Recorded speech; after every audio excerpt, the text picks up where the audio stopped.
বিয়ের 1 বছর পর স্ত্রীকে পুরনো মনে হয় স্বামীর, তাই স্বামী সিদ্ধান্ত নেয় সে আরো একটি বিয়ে করবে। কিন্তু স্ত্রীর অনুমতি ছাড়া ইসলামে দ্বিতীয় বিয়ে করা নিষেধ। তাই সে তার স্ত্রীর কাছে দ্বিতীয় বিয়ে করার অনুমতি নিতে গেলে স্ত্রী স্বামীকে জিজ্ঞেস করে, আপনি দ্বিতীয় বিয়ে কেন করতে চান? ইসলামে 4টি বিয়ে করা সুন্নত। এ কথা শুনে স্ত্রী বলেন, পুরুষের 4টি বিয়ে করা সুন্নত, এটা তো সবাই জানেন।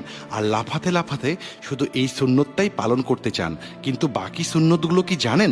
জানেন না। তাহলে এখন মন দিয়ে শুনুন, তারপরে দ্বিতীয় বিয়ে করার সিদ্ধান্ত নেবেন। শোনেন, বয়স্ক মহিলাকে বিয়ে করা সুন্নত, ডিভোর্সি নারীকে বিবাহ করা সুন্নত, বিধবা নারীকে বিবাহ করা সুন্নত, স্ত্রীর সাথে রান্না করার কাজে, পরিষ্কারের কাজে, ধোয়া মোছার কাজে সহায়তা করা সুন্নত, ভালোবাসার বহিঃপ্রকাশ হিসেবে স্ত্রীকে মুখে খাবার তুলে খাওয়ানো সুন্নত, স্ত্রীর প্রতি ভালোবাসা এবং শ্রদ্ধা প্রকাশ করা সুন্নত, স্ত্রীর ভুল ক্ষমা করা সুন্নত, স্ত্রীর জন্য নিজেকে পরিচ্ছন্ন রাখা সুন্নত, স্ত্রীর অনুভূতিগুলো জানার চেষ্টা করা এবং তাকে যখন প্রয়োজন হয় সান্ত্বনা দেয়া সুন্নত, স্ত্রীর সাথে খেলা করা, গল্প করা, ঘুরতে নিয়ে যাওয়া সুন্নত, স্ত্রীর কোলে আবদ্ধ হওয়া এবং শিথিল করা সুন্নত, স্ত্রীকে সুন্দর নাম দিয়ে ডাকা সুন্নত, পরিবারের ব্যক্তিগত সদস্য এবং বন্ধুদের কাছে স্ত্রীর ব্যক্তিগত কথা প্রকাশ না করা সুন্নত, স্ত্রীর পিতামাতাকে ভালোবাসা এবং শ্রদ্ধা করা সুন্নত, স্ত্রীর এঁটো খাবার খাওয়া সুন্নত, স্ত্রীর অভিমান ভাঙানো সুন্নত,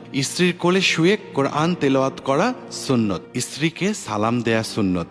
অনেক পুরুষই আছেন যারা এগুলোর একটা সুন্নত পালন করতে রাজি হন না, কিন্তু 4টা বিয়ের সুন্নতটা পালন করতে তারা সদা প্রস্তুত।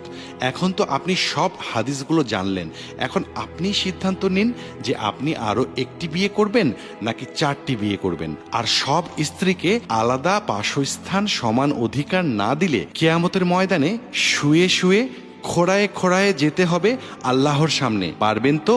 স্ত্রীর অধিকারগুলো ভালোভাবে আদায় করেন, দুনিয়াটা জান্নাত হবে, পরকালটাতেও আল্লাহর সান্নিধ্য পাবেন ইনশাআল্লাহ। আল্লাহ তাআলা আমাদের সবাইকে বোঝার তৌফিক দান করুন।